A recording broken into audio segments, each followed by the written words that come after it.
Hello. I continue with reading about Thelonious Monk, His Life in Music, by Thomas Fitterling. So I'm on the part called Beginnings.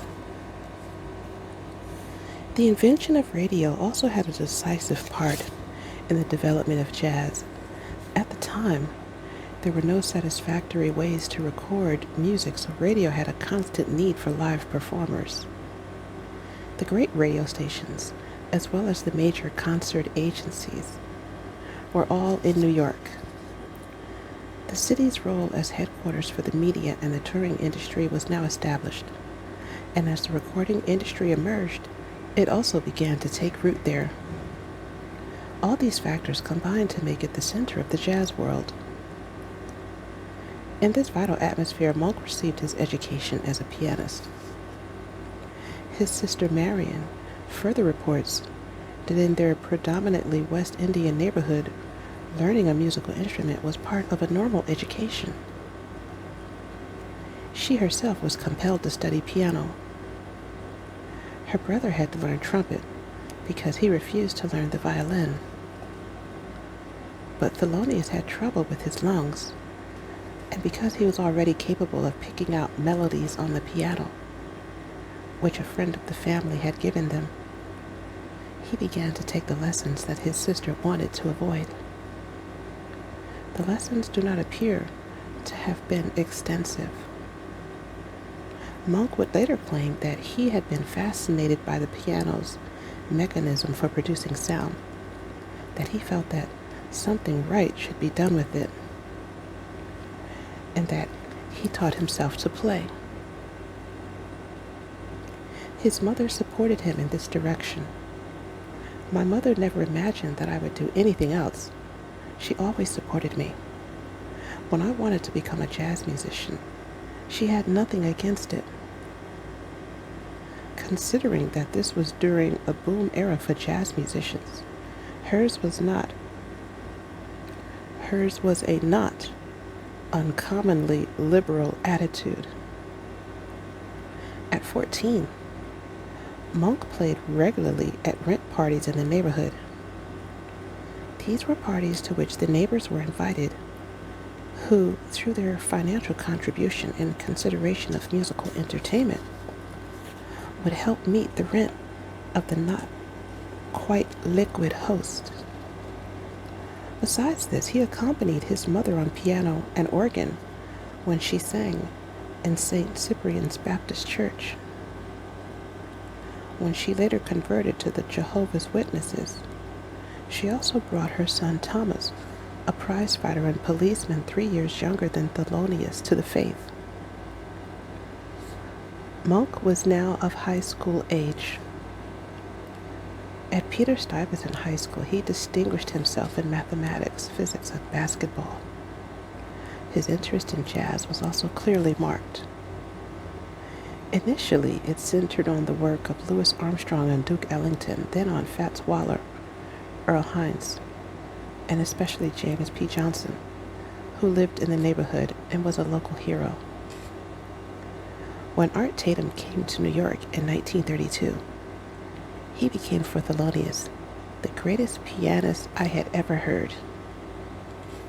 Every Wednesday at the Apollo, the famous Harlem Palace of Music, an amateur talent contest was held.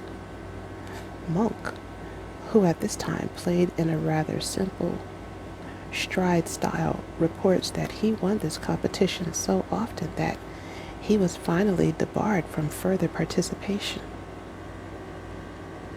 After the end of Prohibition, he earned pocket money during summer vacations playing background music with the trio in a Harlem bar and grill. Social and economic conditions by now had changed. The consequences of the Depression that began in 1929, along with the lapse of Prohibition, undermined the social structure of the community. Crime was on the rise and hard drugs appeared, making life a struggle for many. As 1933 came to an end, Monk made the decisive leap to professional musician. His success competing at the Apollo encouraged his decision. He left high school early at the age of 16 to make a cross-country tour with a female evangelist who also performed as a miracle healer. For 2 years, Monk was separated from his home and family. This period contributed greatly to his development as a man and a musician. In the evangelist band, besides Monk, there was a trumpeter, a saxophonist, and a percussionist. According to Monk's account, the band played a type of rock and roll, or rhythm and blues, to accompany the recitation of religious texts.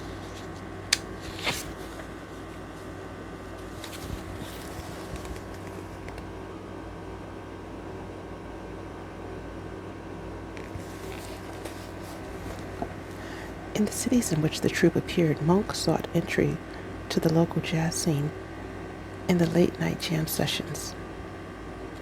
Kansas City was one important stop. The government of Kansas City was acknowledged to be corrupt, involved in illegal entertainment activities such as gambling.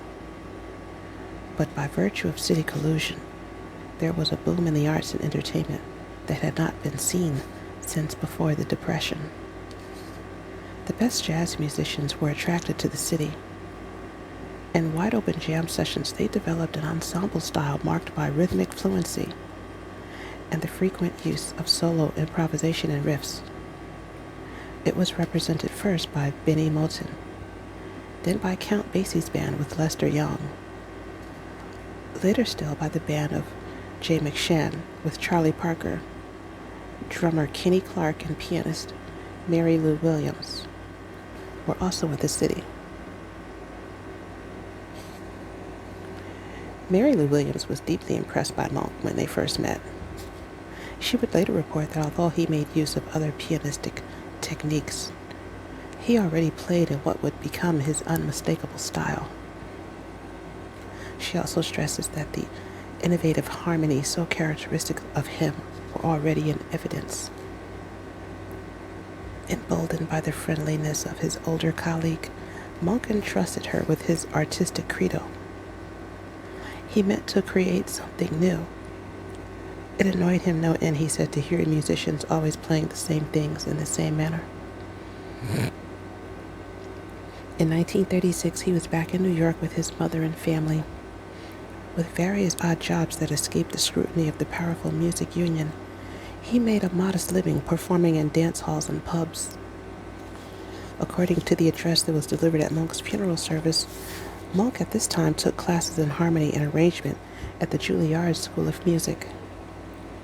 This cannot be corroborated by other sources, however, and it contradicts the testimony of Monk himself, who always emphasized that he was self-taught and only reluctantly opened up to the piano lessons he took as a child. Laurent de Wilde, in his French biography of Monk, tracks down what he calls the Juilliard legend. He finds no support for it and believes it stems from the fact that much later, in 1958 to 59, Monk collaborated with Juilliard instructor Overton Hall on big band arrangements and often visited the famous school in this man's company. The public at this time favored the sweet music of the predominantly white bands whose swing melodies became the soundtrack of the New Deal. The role of the radio in keeping the masses entertained cannot be overestimated. Black musicians shared to some degree in this boom, but they did so at the cost of renouncing their musical roots. In response, young black musicians increasingly met among themselves after hours to work out their distinctive ideas. In the abundant free time he enjoyed, Monk worked on his own musical plans. With his striving for innovation, he was actually typical of a generation of African American musicians. Shaped by the urban life of Northern American cities, better educated and more self-conscious than their parents, they looked upon jazz as their cultural heritage and were convinced of the need for a renewal of their music, a renewal of what by rights belonged to them already. Kenny Clark, who often met with Monk at this time, is representative of his generation. While in Teddy Hill's famous big band, he was on the way to developing the modern style of drum playing with its open beat and contrapuntal accent. The trumpeter and pianist Denzel Bess, who later switched to drums for reasons of health, also belongs to the group. And last but not least, Dizzy Gillespie, who had played with Teddy Hill too, a highly talented teenage pianist 7 years Monk's junior by the name of Bud Powell, was from the same neighborhood as Monk and one of his closest friends. Now Monk was increasingly playing as a full-time jazz pianist with the Duke Ellington trumpeter Cootie Williams and others. At this time, Williams hired the young Powell and recorded Round Midnight with him, to which Williams contributed his own introduction. After Bernie Hannigan added lyrics, a confusing composer credit appeared on many records, reading B. Hannigan, T. Monk, C. Williams. This loose group of friends and musicians from a younger generation found its point of meeting and crystallization when Henry Menton, an older musician and one of the first black jazz entrepreneurs, undertook to make a modern neighborhood social center and jazz club out of a somewhat dilapidated wing of the Cecil Hotel at 210 West 118th Street in Harlem. Young musicians with new ideas were given the opportunity to try them out before an audience.